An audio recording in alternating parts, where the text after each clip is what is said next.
So probably one of the hardest armours to get if you're early or mid game and you haven't completed or gone to Stalhrim, the island. No fast travel points, so I had to shimmy all the way across. This was part of the Dragonborn DLC and this is where you find all the Dragonborn quests. That said, this is one of my favourite looking armour pieces, so I really enjoyed it. You've got to go all the way to the northeast to Skull Village, and just very south of there you'll find a camp. There'll be a dead body and bandit just here, and now you can go and check some of his barrels, and there should be a book or note on it giving you directions of where to go next. And it's even further north, so you're going to have to go right round the top end of the island. It's extremely treacherous. There's lots of ice trolls and hawkers and maybe a few other skeletal dragon wights, them little scary long ones. Plus the biggest danger for me, or the most time consuming, was trying to get out the water. If you fall near these icebergs, it's extremely difficult to chop out of it. So look up to the sky and keep spamming the jump button, and eventually hopefully you'll make it. Once across, you simply have to kill Skull and then pick up the armour that's inside the chest.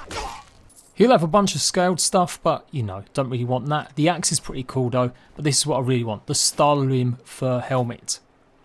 It's totally unenchanted, but I really love this armour set. I think it's really cool looking and definitely want to get that helmet myself in my playthrough. It is of course a heavy set, and it has got some extremely good stats, base ones at least, for defence. Maybe if you have explored this area a little bit, North Shore Landing might be the nearest spot to actually fast travel to. And on your way back, why not stop off at a beggar at Windhelm and you can go and get the Ebony Arbor.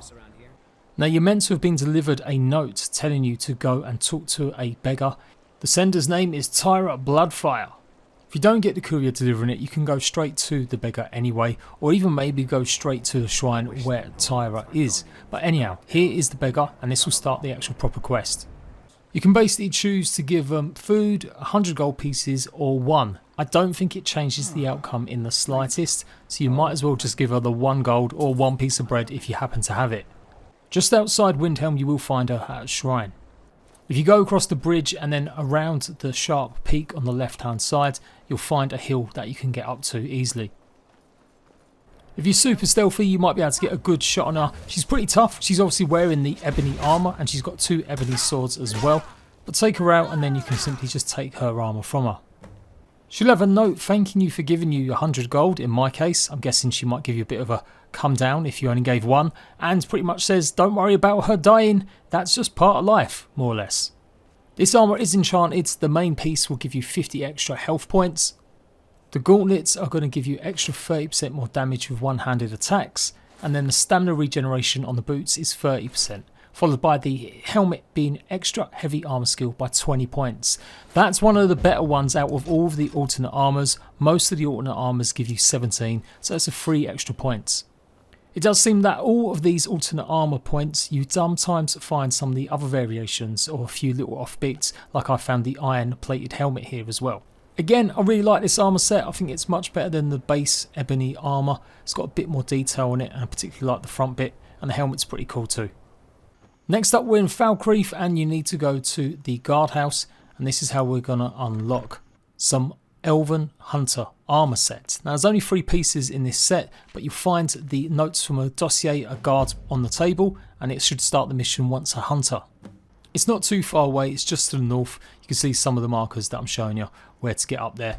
Sunderstone Scourge will bring you directly there, and you might even get attacked as soon as you spawn by your target. Be warned, there is the cave there and that is guarded by enemies too, so maybe don't want to piss them off at the same time if you're a bit low level.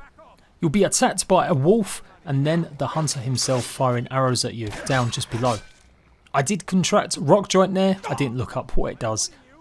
Aesril is there and he's not that tough. He did take quite a few wailings with my ebony swords, but that's because I had switched out and these were pretty much plain boring swords. Inside you'll find a key to a chest to his little camp nearby and a journal. Inside the chest you will find the 3 pieces of the Elven Hunter boots, the Elven Hunter mail and the Elven Hunter gauntlets. There is no helmet for this armour set. I gotta say, it's probably the most disappointing out of some of these armour sets. I don't particularly think it's that great or looks that particularly hunterish.